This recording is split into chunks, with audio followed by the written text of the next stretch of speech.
But he says Maya is the power of Brahman, pure consciousness, which makes the impossible seem possible, the infinite appear as finite. Mm. Because that's kind of a good philosophical question. How can the infinite appear as something finite? How can it do that, right? And that is Maya.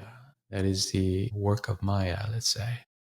And so the mysterious power of the self that creates, what does Maya do? Yeah. Again, we want to make it practical and we want to bring it down to our everyday life experience so that it helps us understand the true nature of our mind and the true nature of reality.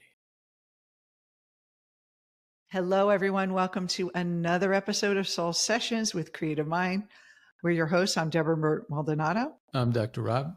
And we are so excited to continue our series on consciousness, non-dual consciousness, and how that applies in neuroscience, how it applies in coaching, and creating your life in a practical way. Before we begin, I do want to remind you, if you're watching us on YouTube right now, click the button in the corner and make sure you subscribe to our channel so you can get every episode. And if you're listening to us on one of the podcast services, don't forget to subscribe. We'd love to see you here every week. And so today we're talking about Maya. That's right. Last time we talked about consciousness, and hopefully we gave you a pretty good idea of what it is and what it's not. This one is a little bit more challenging, but it follows kind of the conversation we were having about consciousness and the nature of the appearance of the world. Hmm. And so what is Maya in one sentence? Right. Yeah. So There's a lot of women named Maya. Great first name. yeah, it's a beautiful name. Mhm. The word from the Sanskrit word, it translates in different ways or several ways. One is that it's magic, Mm. movement, Mm. dance, which I love. It is kind of Yeah. a dance. And so we start to put it all together. What is it talking about? It's the magic of the appearance of movement in the world Mm. and how the universe appears to us is this beautiful symphony of color, sound, form. For us, it's beautiful. Mhm. It's something miraculous Mm. and magical. Well, in Eastern philosophy, they talk about the changeless and the changing, and the changeless is our true self, and the changing is what we would call Maya because it's always in flux. We look at our bodies, it's not solid, it feels solid, but we get older, we get sick, we get healthy, we change our shape. We look at the scale and say, oh, I got to lose a It little happens weight, to the or best of we us, got right? to go to the gym. We need to eat healthier. All those things about our Maya. They're all like this kind of changing self. And Very even much so. as ourselves in psychology, think of psychologically, we change all the Mhm. time. We are not the same person we were when we were in elementary school and high school and college and beyond, or in that first marriage or the second marriage. We are always evolving as well. So it's that movement that we experience that we can look at our lives and say, yeah, there's what is really solid about it. Yeah, there's a beautiful quote by Adi Shankar, which hopefully we can post the links to for those of you that are interested in reading up more on it. But he says, Maya is the power of Brahman, pure consciousness, which makes the impossible seem possible, the infinite appear as finite. Mm. Right? Because that's kind of a good philosophical question. How can the infinite appear as something finite? How can it do that, right? And that is Maya. That is the work of Maya, let's say. Mm. And so And, the yeah. mysterious power of the self that creates, what does Maya do? Yeah. Um, Again, we want to make it practical and we Mhm. want to bring it down to our everyday life experience so that it helps us understand the true nature of our mind and the true nature of reality. And Mhm. Maya, if we understand it and take it into account, it will help us tremendously understand this human experience so that it doesn't drive us crazy, Mm-hmm. doesn't, kind of confuse us and drive us to drinking, as my father would say. Yes, so it has two functions, Mm. and this is from the Upanishads. It has, first of all, it has the function to veil the oneness. In other words, to obscure that oneness of consciousness that we were talking about last time. Mhm. Consciousness is one, it's indivisible, everything is made out of consciousness, but that's not the way it appears to us. I don't see that. I see, through my eyes, I see everything is fragmented, right? There's Mhm. billions of things, billions of objects around me, and they're all distinct. They all have their little, they're all going in their own direction kind of thing. You ride the subway in New York City and you don't say, "Ooh, we're all connected to all these people." You don't want to They're be. not all one. I'm not one with that person. We kind of see ourselves all these separate little beings with a separate little mind Yeah. that's contained in the head, in the brain, in the skull, that we're having this individual experience that we're not real, or maybe a collective like group experience, but that we're not connected. Yes. So it veils the reality, the absolute Mm-hmm. reality, and covers it up, right? Mm-hmm. And we know that creates, uh, let's say, a confusion as to what the nature of reality is. The second function, the Upanishads say, is projection. Now we know projection from Jung's work as well. Mm-hmm. And projection means that it's like a movie that we're projecting onto the screen. So once it's covered over, we can think of it like a blank canvas. Mm-hmm. That oneness is covered over, so we're no longer seeing reality, we're seeing the screen. Mm-hmm. Then our mind projects that appearance of the world, Mm-hmm. or consciousness projects it, right? Brahman is essentially projecting it, but it makes it appear as if there's a world, a universe out there that's separate from us, Mm. And independent of our mind. and so we talked at a previous episode about the rope and the snake. And the Mm. rope, someone walking into a closet, turning on the light, and they see what appears as a snake on the floor, gets freaked out, screams, maybe jumps, gets afraid. And then they look a little closer and they realize that they're just looking at a rope, and then they immediately relax. And the question is, did the snake exist? And we talk about that it did. You had the experience of a snake. So it's just like in life, did that life have meaning? Like when we hit the end of our life, did our life have meaning? Is it all an illusion? No, we had an experience of this life. So it's Mm. real. It's just an apparent reality, not the absolute reality. And it's okay. And I think this is the most, I don't know if we're going to get there if I'm jumping ahead, but I think this is the most important element that I learned when I studied Maya that you said to me, Rob, which blew my mind, is that Maya is all there is. Like, it's like if there was no Maya, we wouldn't be able to have awareness because we would just be awareness with nothing to be aware of. Mm. And so everyone's looking for that other place, this other world or heaven that they're going to go to. And it's all Maya. It's all part of the same, like, changing, evolving world and so for me, that was kind of scary in a way because we are all promised, like, you know, heaven someday or some nirvana. And it's like, it's right here. There's nothing outside of Maya. Yeah, that is mind blowing.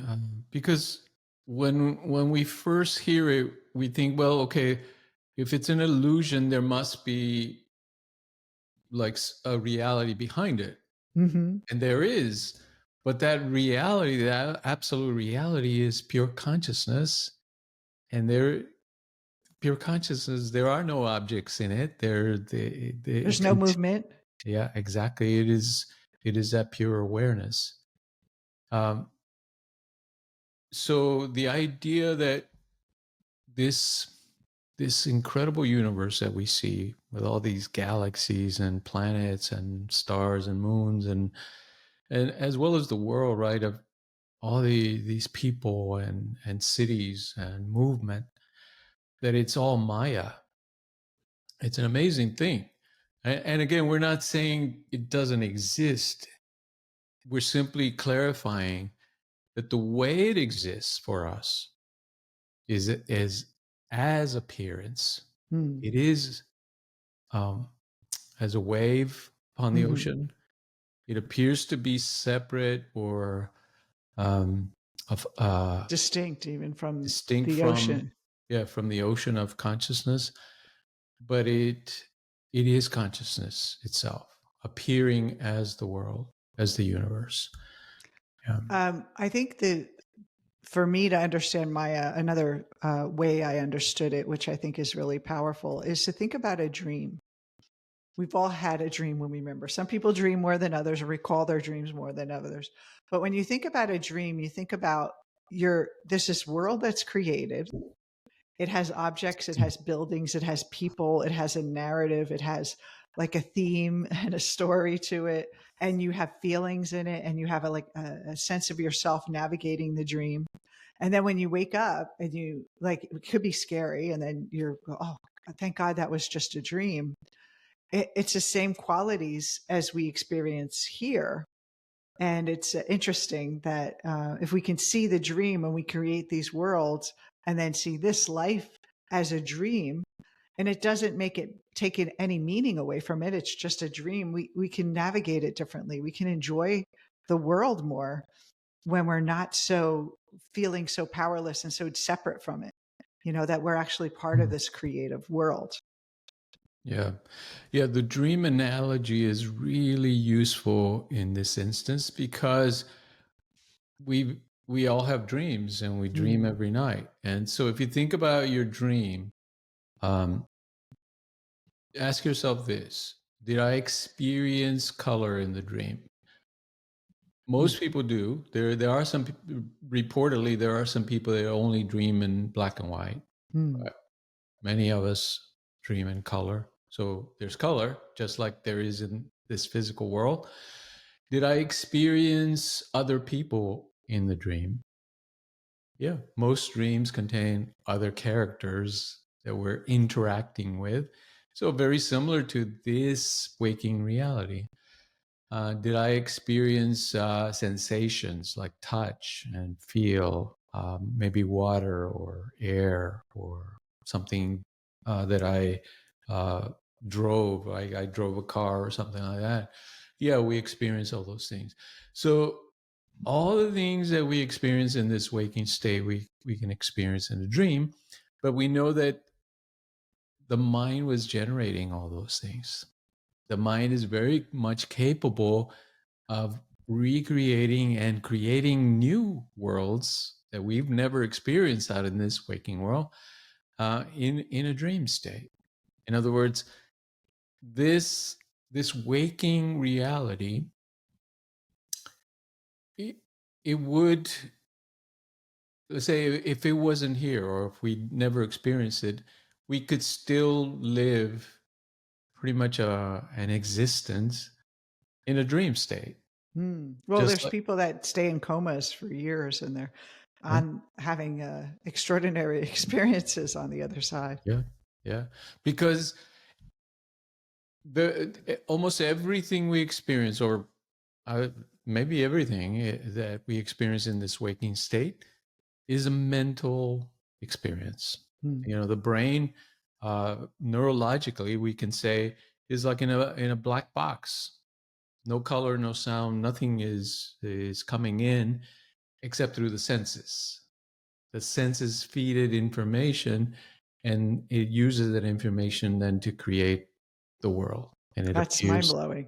yeah, the world appears to us then in all its infinite forms. So, question then, and I know I asked this before, but is there a world out there, or is it are we experiencing like a dream just in our mind, like we're dreaming this?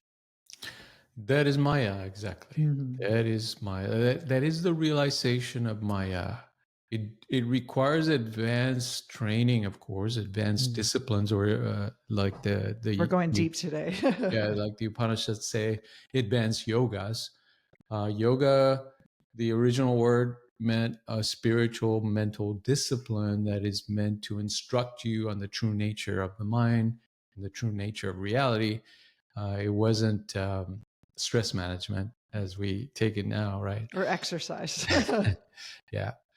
So So go through ahead. these yogas, we're able then to perceive the true nature of reality, which is that everything is consciousness and that everything is appearing in consciousness. And Mm, that is Maya. In other words, if we ask, what is that world appearance that I'm experiencing? The Upanishads would say, that's Maya. That's mm, Maya, right? In other words, it's a dream-like experience. Recently, there's some neuroscientists that are actually describe, and they're not Vedantas, they're not non-dualists or anything like that. They're simply going from what they've studied of the brain. They've said that our sense of reality is a controlled hallucination. In other words, they're reaching the mm, same conclusion that what we are experiencing, that what we call the world, is a hallucination. It's an appearance of world. mm. And that is Maya. That is very close to the definition of Maya as the seers of old understood it. And so, from a practical standpoint, what does this mean for people? Like, Right. like, I got to go to work. I got to find a new career. I got to change my life. I have to find a relationship or improve my marriage, make sure my kids are great. So, what is the idea of the concept of Maya?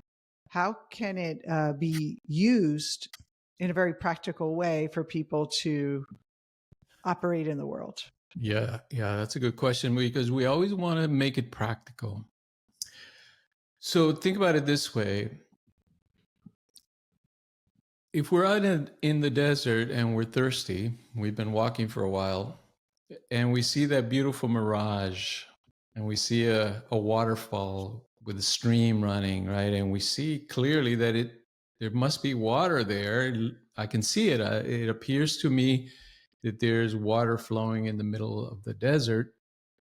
And if I run towards that water, the mirage, I'll probably end up dead, right? I'll probably end up or very sick and dying close to death because it's a mirage. It's not really there. It appears to be there, but it's not really there. So think of the world in that way. Money's, happiness, success. Mm, We're chasing after things that are Maya and thinking they are real. mm. And we're wasting our time and energy and using up our life force, our time and energy that we have in life to chase a mirage. Well, could I just counter that a bit? Because we Sure. do want to have an experience in Maya. Yeah. And we want, let's say I want to experience, like instead of saying I just don't want to, I'm single and I'm never going to find anyone, but it's Maya anyway. So I don't need to chase the water, the water in the stream. But what if we can use it? Let's say someone has a desire to have an experience of love or having that experience of mutual love Yeah. in their life and passion and all those things, but at the same time understand Maya so they don't get caught up in it. Wouldn't that be Yeah. the way to do it? Like, it's not like we want to just think it's just like a lot of people say it's just an illusion. So why should I create goals? Why should I try Yeah. to make money? Try to create a legacy for myself and my kids and save it all? Like, just it's just not real. That's I right. think it's to you can choose your experience, like choose your own adventure kind of thing. But the fact that you're choosing it. Yeah, that's part of it. But think in larger terms because the Upanishads are not saying there's only Maya and that's it. In Hmm. other words, they're saying there is a reality. There is Hmm. a true reality. In other words, you don't have to just say, well, everything is a mirage. No, you want to understand that the world appearance is a mirage, but Mm-hmm. that there is an absolute reality Mm-hmm. that you can stand on, that you can count on. And that Mm-hmm. absolute reality is the self, pure consciousness. So it's giving you a deeper understanding of the nature of your mind. So, what is the nature of the mind? That it creates a world appearance, Mm-hmm. an illusory world appearance that you can experience, like you say, yes, that you can enjoy, yes, if you understand what it is. Yeah. Because think of what happens when you don't understand what it is. You're expecting it to give you security, safety, good Joy. joy, happiness, sense of self. And it cannot give you that because it's a mirage, just like Mm. the water cannot wet one single grain of sand Mm-hmm. from the mirage, right? The water that we see in the mirage cannot function as water. So do you It's think it's like non-attached? It helps you be non-attached? Is that like the key? it helps us understand that yeah, we can experience this beautiful universe and all its beauty and terror and facets, but understand its true nature and count on only in the absolute reality, because that's the solid ground that we can stand on. You cannot stand in an illusion. Sooner or Mm-hmm. later, it's going to disappear from under your feet, and then you're going to be in trouble. Well, if you think about like people that practice non-attachment, they want to be non-attached, and they understand like it's causing them pain to be attached. Mm. It's almost like like a technique, but when you understand why you shouldn't be attached, like what is the Maya about, it's actually easier to practice non-attachment, but also has a bigger impact because you know why you're doing it versus I need to do that so I don't get too caught up in things. Like a lot of people use non-attachment thinking, well, if I can get out of fear, and then if I don't want to put fear into what I want to create, and you're still kind of manipulating the apparent reality to get the result you want versus I'm not attached because I'm creating it all. And this thing that I desire doesn't give me more or make me worthy or make me better. It's just an experience I'd like to have. I think it's a powerful way to create in the world. Yeah, absolutely. Uh, because then the question of suffering comes in. Mm-hmm. Like if it's Maya, in other words, if it's appearance, why is there so much suffering in the world? This is and the question is the suffering real then? Mm-hmm. Is it real? So we can say that yes and no, just like the snake. Is the snake a reality? That the rope and the snake duality, right? That when we see a rope and we mistake it for a snake, uh, we fear it. We Mm-hmm. suffer. In other words, we're kind of in a panic state, in a Mm-hmm. state of anxiety. That's suffering. Let's say we can say that's a kind of suffering. So the world appearance is causing people to experience suffering in a very direct way, but they're experiencing it because they're misunderstanding its nature, Mm-hmm. right? Then that misunderstanding is causing them to depend on it and to expect it to give them something that it cannot give them, and therefore causing suffering. So is the suffering real? In the individual experience, it is real. But once they realize the true nature of themselves, which is pure consciousness, it's unreal. It's like, Mm-hmm. the snake never really existed except as an appearance in the subjective awareness of the individual. It existed in that sense, but in reality, it never existed. Right. So it's yes and no. Um, it exists at the individual level. The individual suffers and feels anxiety, pain, depression, all these things. But in reality, those things do not exist because they're part of Maya. They're part of So unreality.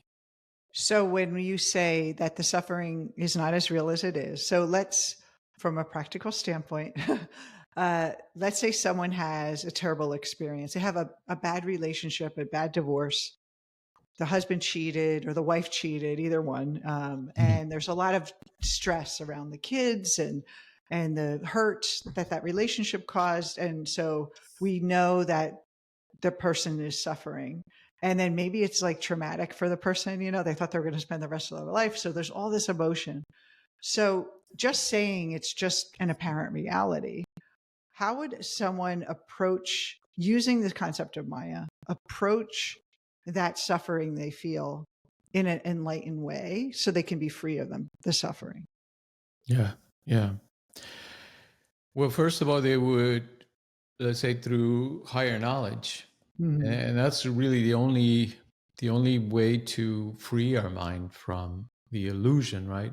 Through higher knowledge. In other words, we're clarifying what the nature of the experience is. We take the suffering itself as a way of understanding its nature. So we're asking, if I'm suffering, what is the nature of my suffering? Why am I suffering? So Mm. we start to realize, oh, there's an attachment of some kind, right? I am invested in having this apparent reality work out a certain way, perhaps, and A that's lot of times attachment. it could be like in that situation, it can be the being the single person again or divorce and what do the Yeah, family think and the concept that they were not enough because the person cheated or all that stuff and then the financial stability, so a lot of like almost like in a way it's an opportunity for someone to redefine their life when something happens, when things fall apart. I yeah, always feel like it's an opportunity to redefine yourself on your terms, that's but right. yeah, to ask those questions. Yeah, and note that we're not saying ignore the suffering or ignore the Mm. emotions. We're not Mhm. saying that. We're actually addressing them. We're moving towards them. We're inviting them in and asking, what is the nature of this pain, this experience of pain and suffering? And so we're acknowledging those emotions, Mhm. but we're not, or let's say we're practicing that higher knowledge of understanding that we're the witness of the mind experiencing the pain. Mm. And also that we're not upset for the reasons we think we're upset. Yeah, We think it's because of this situation we went through, but we want to get down to the real why are we suffering? It's not because of the circumstances. It's because of something deeper. yes, which leads us to the understanding that we've created our own suffering. Now, this is Mm. a difficult one for all of us to Especially accept. when we feel like someone harmed us or Yeah, hurt us or broke our heart. It's like, how did I create that suffering? yeah. Mm. Because we are the self, in a sense, out of the ignorance of that understanding that we are the self, out of the ignorance of that, we've created our own suffering. So that through attachment, we became attached to kind of this idea that somebody else is bringing happiness to me and Mhm. is able to give me happiness. When we give them that power, we also give them the power to hurt us, Mhm. right?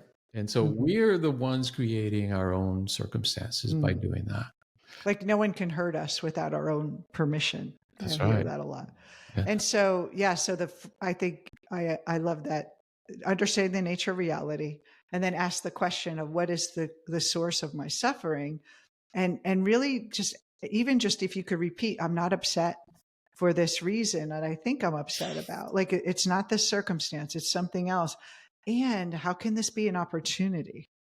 How can Mhm. this be a transformational opportunity for me that actually will give me more in my life than I would have if I didn't have this experience? Like, so you're almost like not labeling the experience as negative. You're saying this is an opportunity for me. And I know for a lot of people that are in the middle of something like this, it's hard to see this is an opportunity. So, but just to be open, like a little sliver of like, I don't know, I don't see it. I'm resistant to see it, but I'm willing to ask myself that question. Yeah. Yeah. This is not a one coaching session I situation, know. right? But Magically erase all your misery. Yes. right, but we see that there's a way to proceed that will lead us to growth and to even spirituality, right? To spiritual depth of Mm, understanding uh, through the pain that we experience as human beings. And so that's really the key, that we are now approaching our human situation in a much more sane way, mm, instead of simply heaping more suffering by blaming others and exacting revenge on them, or trying to gain satisfaction that way, which just an eye for an eye, like Gandhi mm, said, just makes everybody blind. We're now using our human circumstances to create more awareness in mm, ourselves, more self awareness, and to ultimately reach that deeper understanding that we are the self. There mm, is nothing else we can be. It's an impossibility to be anything else. Any diminishment of that, any idea of limitation is really just a misunderstanding. mm. Again, buying into the appearance of the illusion. And so we see this so many times with clients and in our own lives that when these kind of problems show up, these difficult life circumstances show up, they're always, and not immediately seen, but always when we look back, they were the stepping stone to who we were becoming, and we all can look back at even little things in our life of how I'm so glad that didn't work out because this I got something even better. Or and of course we don't want to still get caught up in Maya, but it's almost like and I don't know what you think of this, but I always think that the self wants to have its full self expression, and like all it wants all the love and all the experiences, and that we have to trust that if something's not working out, it's like a deeper part of us that wants us to experience something else. And Yeah. whether it's a job, whether it's a relationship, whether it's a financial attitude, the shakeups happen so we can wake up. Yeah. Otherwise, we're still just chasing that, the cart and the carrot, just kind of the horse chasing the carrot until we get exhausted. Well, the most difficult question that people ask is why. Like Hmm. if the self is all knowing and everything essentially, why does it create the rope and the snake situation to begin with, right? Why does it create the illusion of appearance and cause all the suffering? But it's simply that the Upanishads say, think of it as play, or as a play. We Hmm. can think of it in both ways: as play, like children play, that Hmm. they're imagining all these worlds and playing with them, right? Kind of just having fun Hmm. and creating. We used to play war games, right? And then we used to play friend games, and so it's all kind of this play, uh, also like a stage play, that it's a drama that's playing Hmm. out. And we But love the drama. yeah, that we're like actors that forget that they're actually just playing a role in a play. Mhm. Well, also too, don't we have to know the opposites in order to find the balance between the two? Like we can't know joy without pain. We can't know abundance without suffering and lack. We Yeah. need that kind of in the dualistic Maya. We need to see both sides. Like it's dualistic in Maya, but underneath is the oneness. Yes. And this is where Jung psychology comes in handy too, because he's saying we're so tied to this moralistic understanding from the individual point of view of good and bad. Hmm. But it's really built upon what we feel is good for me and bad for me. Hmm. Is that universal? He says no. And the universe, it doesn't limit itself to those constructs, right? Those are human constructs and very limited points of view. The universe doesn't have that kind of moralistic view of, oh, that's good and this is bad. If a hawk needs to eat, it'll kill a rabbit. Is that a bad thing?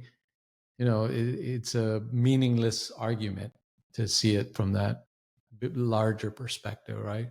So these larger perspectives kind of challenge our minds because we're so locked into this moralistic good and bad Yeah. kind of situation. But Jung psychology kind of prepares us for that, and it says, Mhm. let's try to go beyond that, right? To see the larger picture, not just the good and bad from our individual moralistic stance. It's amazing. How deep, this, and again, this is not something you listen to our podcast and you're like, I got it all figured out. I mean, this is challenging what you're seeing, challenging what you're feeling, challenging your thoughts, and judge it, like getting into that what we call self inquiry, like sitting with this and not reacting, and really examining like what is going on here, and slowing down that reaction process so we can Mhm. really ask ourselves the deeper questions and then have the deeper experience in life. I also think that when we also have to study higher knowledge, we have to read the text of and I'm not talking about the number one bestseller on New York Times list, the pop self-help. You have to read the Upanishads, the Gita, Eastern philosophy in its raw form, that isn't like watered down, and real. It's so simple that almost in a way it feels too simple. And it's you read it and you contemplate it and you understand it, and then you study it with people like us or other people like us that can help you interpret and understand and go back and forth and have a community of people that can help you. It's not something, it's really hard to do this on your own, but we want to inspire you to do, at least ask the questions and get started. Yeah, So, there seems to be in the culture in general, in science, and especially quantum mechanics, there's a movement towards changing the paradigm from materialism hmm, to non-dual philosophy. So it might come around in our time. yes. And so put your seatbelts on. We are going to have a new experience of reality. So we'd love to hear from you. If you have comments, please comment below. If you're watching us on YouTube, we'd love to hear your questions. And we'll continue the series next week on consciousness. And if there's anything specific you'd like us to cover, you always can reach out to us and let us know. We'd love to hear. So again, Rob, another great topic, another great conversation, and we'll see each other next week. See you soon. Bye bye.